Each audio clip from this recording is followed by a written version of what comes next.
রাগ হয়ে যাবেন বলবো? হ্যাঁ, হায় রে বাবা রে, চেয়ারম্যানের চেয়ে চেয়ারম্যানের ভাইয়ের পাওয়ার বেশি। কি কোন? হ্যাঁ, চামচের পাওয়ার তো আরো বেশি, ঠিক না? এটাতে যখন আমরা গৌরব মনে করি, তো আল্লাহর ঘরের সাথে সম্পর্ক জুড়তে গৌরব কেন মনে করি না? 90% মানুষের সম্পর্ক তো আল্লাহর ঘরের সাথে নাই। আসল কয়জনের সম্পর্ক আছে ওটা তো ফজরে বোঝা যায়। এই মহল্লার কয়জনের সম্পর্ক আল্লাহর ঘরের সাথে আছে এটা ফজরে বোঝা যায়। ফজরে মনে হয় হুজুর মানে না, মানে হুজুর? ফজরে বোঝা যায় আল্লাহর ঘরের সাথে সম্পর্ক কয়জনের আছে। অথচ দুনিয়ার একজন পদস্থ ব্যক্তির সাথে সম্পর্ক গড়া আপনি গৌরবের বিষয় মনে করেন, অহংকারের বিষয় মনে করেন, ব্যক্তিত্বের বিষয় মনে করেন, ভাবের বিষয় মনে করেন, কিন্তু আল্লাহর ঘরের সাথে সম্পর্ক গড়া কেন মনে করেন না? আল্লাহর ঘরের সাথে তো আমাদের সম্পর্ক নাই। রাগ হয়ে যাবেন? হ্যাঁ বলবো? হ্যাঁ, এই মজমায় কয়জন আছে যে কোরআন পড়তে পারি না, ঠিক আছে, কিন্তু ডেলি আমি 1 মিনিটের জন্য কোরআনটা নিয়ে বুকে চাইপা বসা থাকি, বা নিয়ে একটা চুমা দিই? কয়জন আছে? একজনও তো হাত উঠাইতে পারতেছে না যে আমি ডেলি কোরআনটাকে একবার নিয়ে 1 মিনিট বুকে চাইপা বসা থাকি। যে পড়তে পারি না তাতে কি বুকে তো নিতে পারি, পড়তে পারি না তাতে কি চোখে তো লাগাইতে পারি, চোখ পড়তে পারি না তাতে কি চুমা তো দিতে পারি। এক যুবকও তো বলতে পারবে না, এক যুবকও তো বলতে পারবে না। যুবকদেরকে বলি রাগ হলো না, ডেলি 100বার মেসেজ লিখতে পারে আই লাভ ইউ। কেননা মেসেজ পায়, বিনা পয়সায় মেসেজ কোম্পানি দেয়, 500 মেসেজ, 1000 মেসেজ বোনাস দেয়। কোন কাজে লাগাবে? তো সারাদিন লিখতে থাকে I love you, I love you, I love you. কিন্তু এইখানে একজন যুবক বলুন, ও একদিন একটা মেসেজ লিখছে আল্লাহ আই লাভ ইউ।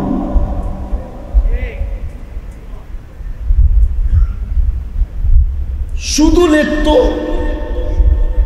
বলবেন আল্লাহর কাছে তো মেসেজ করা যায় না, লেখা তো যায়, লেখাও যায় না। বলুক এক যুবক যে আমি ডেলি একবার লেখি আল্লাহ আই লাভ ইউ, আল্লাহ আমি তোকে ভালোবাসি। কিন্তু ডেলি 100বার লিখতেছে I love you, I love you, I love you. যদিও যার কাছে লিখতেছে ও বারবার জুতা পাঠাইতেছে। কি ও কি মনে করে পাঠাইতেছে মেসেজ আই লাভ ইউ? যে একদিন না একদিন হয়তো মন নরম হবে। জুতা পাঠাইলে কি হলো, একদিন না একদিন মন নরম হয়ে ও লিখবে আই ডট ডট ইউ। কিন্তু এক যুবকও তো লেখে না আল্লাহ আই লাভ ইউ। এক যুবকও তো লেখে না মুহাম্মাদুর রাসূলুল্লাহ আই লাভ ইউ,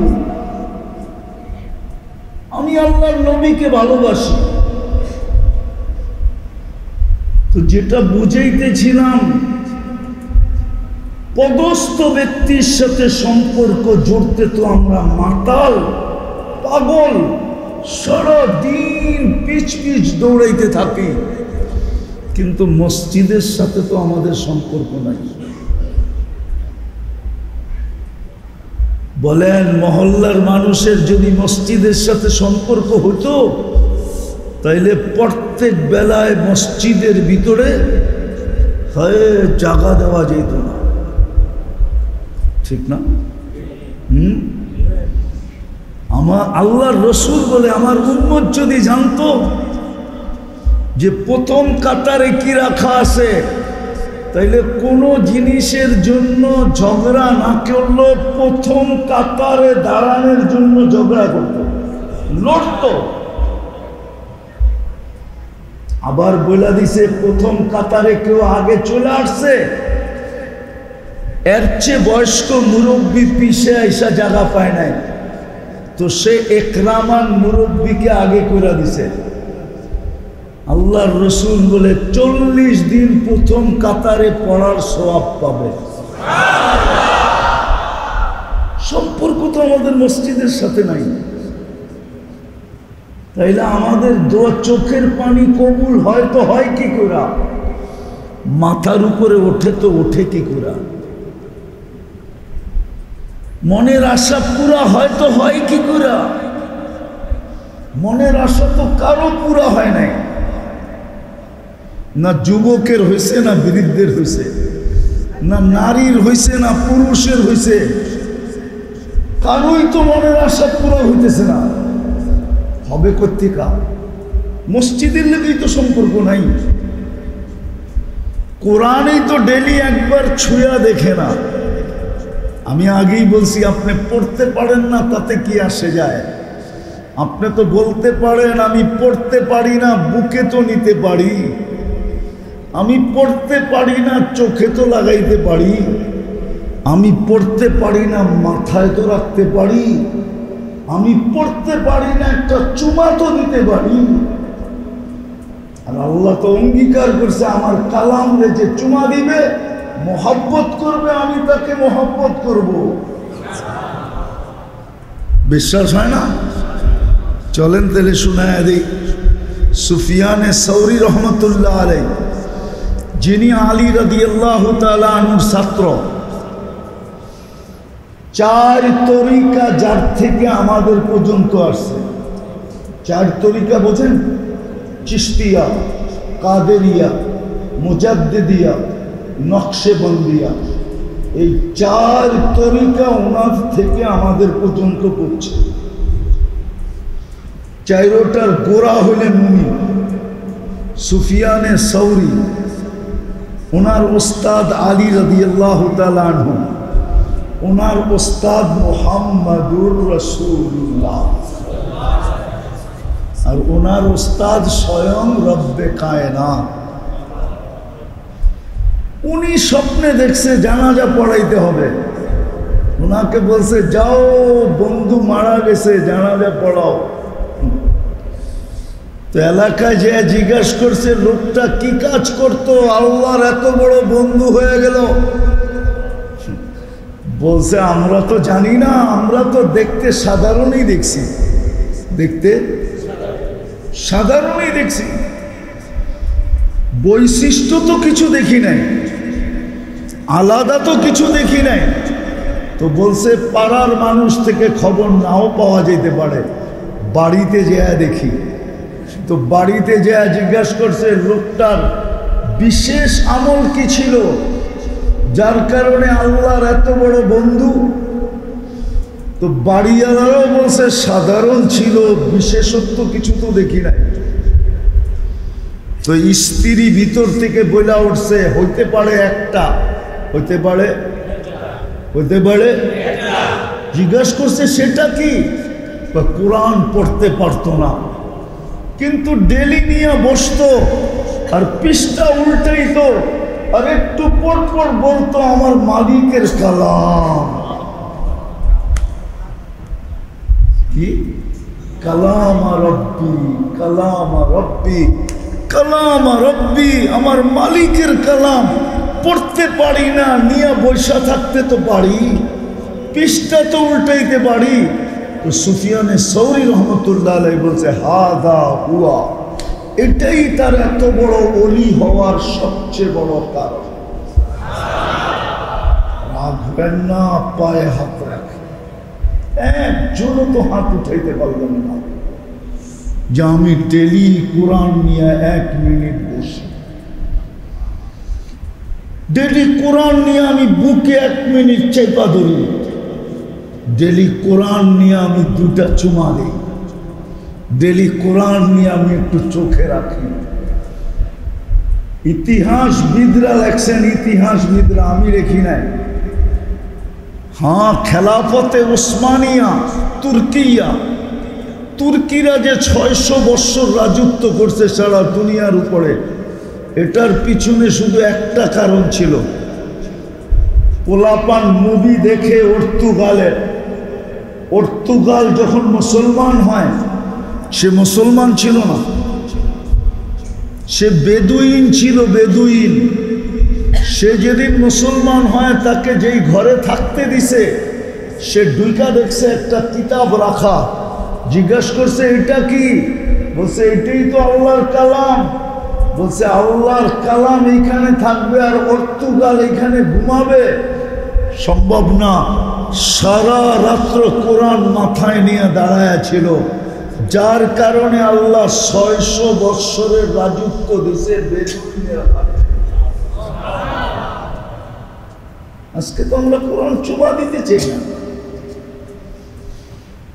কিন্তু অভ্যাস দুনিয়া আলাদের সাথে সম্পর্ক জোড়া। হায় আফসোস, হায় আফসোস, হায় আফসোস। এই মহল্লাবাসী যদি মসজিদের সাথে সম্পর্ক জড়ত, আজান হইতে দেরি, ছুটে আসতে দেরি না করত,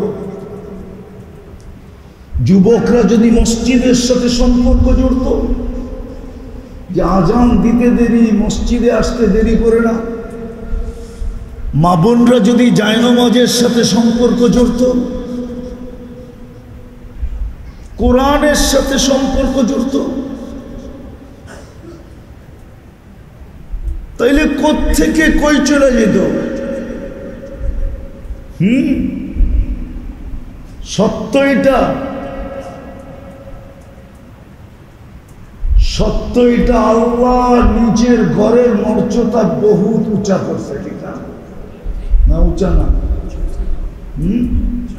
উঁচা। আল্লাহর ঘরের মর্যাদা উঁচা না? উঁচা না? হ্যাঁ, আদিনাল্লাহু আন তুরফা। কোরআনের শব্দ বড় উঁচা, এটার সাথে যে সম্পর্ক গড়বে সেও উঁচা, উঁচা হবে। এই জন্যই তো আল্লাহ বলছেন, মসজিদের সাথে যার যত বেশি সম্পর্ক, মাইনা নাও, শুনা নাও, বুঝা নাও, আমি আল্লাহর সাথেও তার সম্পর্ক তত বেশি। আমি আল্লাহ তাকে তত বেশি মহব্বত করি। যে আমার ঘরকে যত বেশি মহব্বত করবে, আমিও তাকে তত বেশি মহব্বত করব।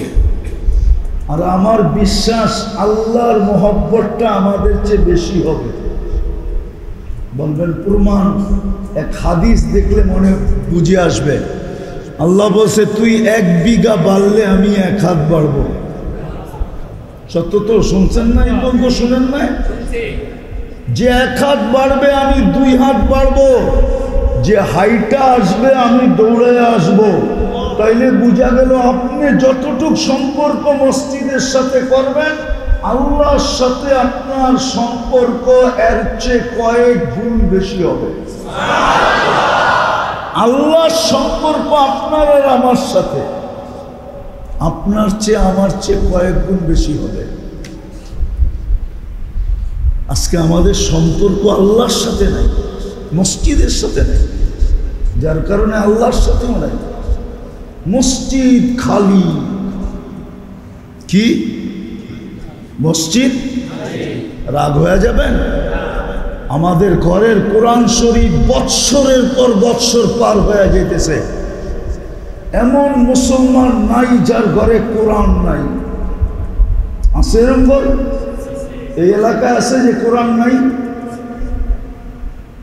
কোরআন শরীফ নাই, এরকম ঘর আছে?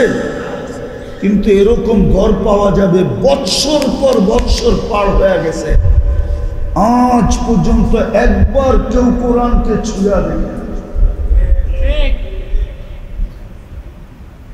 একটু ভাবেন, কয়দিন থাকবেন দুনিয়াতে? কয়দিন? আরে সোনার ঘরে থাকেন না, কয়দিন থাকবেন? সোনার কাপড় পরেন না, কয়দিন পরবেন? ডেলি সোনা খান না, কয়দিন খাবেন? 60-70 বছরই তো, কয়দিন থাকবেন? সবচেয়ে গ্যারান্টিহীন জিনিস কোনটা জানেন? এই পাংখারও গ্যারান্টি দিছে কোম্পানি 12 বছর, ঠিক না? সবচেয়ে গ্যারান্টিহীন জিনিস চিনেন? ওটা মানুষ। 1 মিনিটের গ্যারান্টি নেই। কয়দিন থাকবেন দুনিয়াতে? আর ই থাকলেও খাওয়া যায় না, যতই অডেল থাকুক না। বাড়িতে ডেলি 5 বেলা খাওয়ার কথা বলেন যে আমি 5 বেলা খাবো, তো গড়ালার এই করবো, তুমি রাক্ষস নাকি? কি করবো? রাক্ষস। অথচ আল্লাহ অডেল দিছে, ঠিক না? আপনারটা আপনি খাবেন, তারপরও গড়ালা পছন্দ করে না, 5 বেলা খায় কেমনে? ঠিক না? বুঝা গেল ও খায় না, ভিতরে অন্য কেউ খায়। হইতে পারে হুজুরের কাছে লইতে পারে কোনো জিন টিন আছে কিনা, নাহলে 5 বেলা খায় কেমনে? ঠিক না? ডেলি 5 বার কাপড় চেঞ্জ করে দেখেন না, পরিবর্তন করে দেখেন না। আল্লাহ আপনাকে অডেল দিছে, শত শত জোড়া ঘরের ভিতরে আছে, কিন্তু ডেলি 5 বার চেঞ্জ করেন, গলারাই বলবে কোনো সমস্যা কিনা। নাইলে ডেলি 5 বার কেন কাপড় চেঞ্জ করে? এটা হলো ওই দুনিয়া। কয়দিন থাকবেন? মনে চাইলেও বেশি খাওয়া যায় না, দুনিয়াওয়ালা খাইতে দেয় না, অডেল থাকলেও পড়তে দেয় না। কয়দিন থাকবেন? চলে তো যাব। কোন সম্পর্কটা কাজে লাগবে ওটা বোঝেন। এতদিন পর্যন্ত তো অনেক সম্পর্কের পিছনে দৌড়াইছি। দুনিয়াতে মানুষ, আলী রাদিয়াল্লাহু তাআলা আনহু বলছিলেন, মানি আতামাদা আলাল্লাহ লা কাল্লা ওয়ালা দাল্লা ওয়ালা দাল্লা। কত মানুষই তো মানুষের সাথে সম্পর্ক করার কারণে ঘর ছাড়া, বাড়ি ছাড়া, ফ্যাক্টরি ছাড়া, মেল ছাড়া, অফিস ছাড়া, আদালত ছাড়া, এমনকি দেশ পর্যন্ত ছাড়া। বুঝেন না? অথচ আল্লাহর সামনে যে সম্পর্ক করলো, আলী রাদিয়াল্লাহু তাআলা আনহু বলে ওকে কেউ ছাড়া করতে পারবে না। আল্লাহর সাথে যে সম্পর্ক করবে, দুনিয়ায় সম্পর্ক তো আজকে একটা কথা বলি, একমত হবেন কিনা জানি না, বলবো।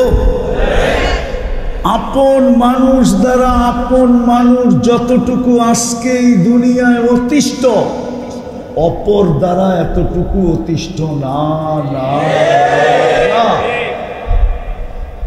আপন মানুষ দ্বারা আপন মানুষ যতটুকু নির্যাতিত, নিষ্পেষিত, দীক্ষিত, ঘৃণিত, অবহেলিত, লাঞ্ছিত, বঞ্চিত, দুঃখিত, ঠিক না? হ্যাঁ, আপন মানুষ এটা সম্পর্কের না? না সম্পর্কের না? হ্যাঁ, হায় হায়, এটাই আমি বুঝাইতে চাইতেছি।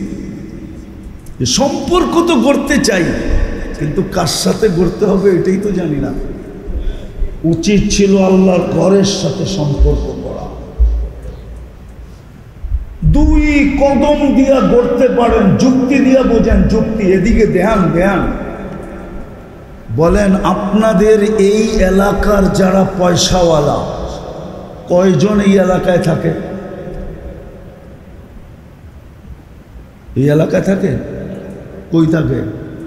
ঢাকা, ঠিক না? আবার ঢাকাও সব জায়গায় না। কোন জায়গায়?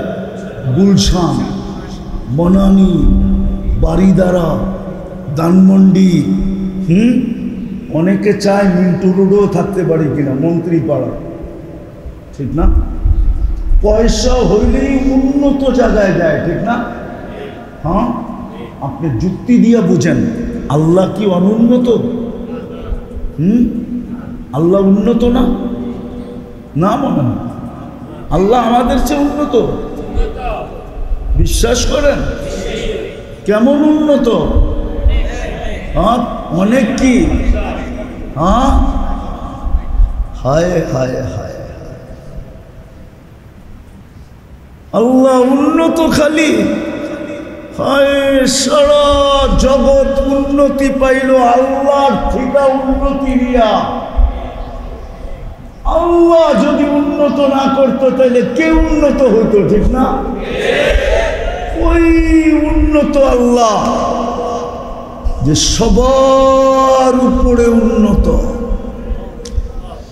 সবার উপরে টপে, ওই আল্লাহ নিজের ঘরটা আপনার মহল্লায় দিল কেন? আল্লাহ তো বলতো আমার ঘরটা আমি উন্নত জায়গায় দিব, প্রয়োজন লাগলে তুই আসিস।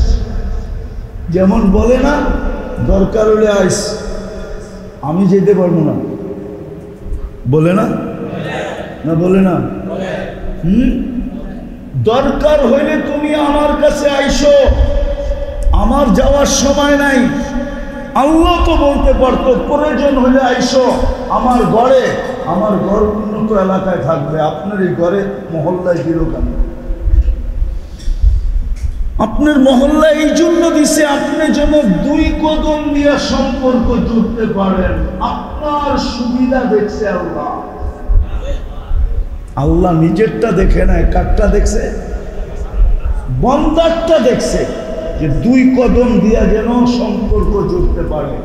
এই জন্য মহল্লায় মহল্লায় মসজিদ দিছে, পাড়ায় পাড়ায় মসজিদ দিছে, গ্রামে গ্রামে মসজিদ দিছে, চরে চরে মসজিদ দিছে, পাহাড়ের চূড়ায় দিছে।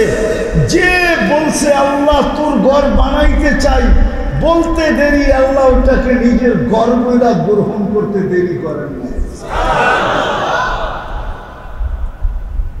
কেন দিছে? কয়দিন থাকবেন, চলে যাবেন, ভালো মতে বোঝেন। হইতে পারে কালকে সূর্য উঠা নাও দেখতে পারি।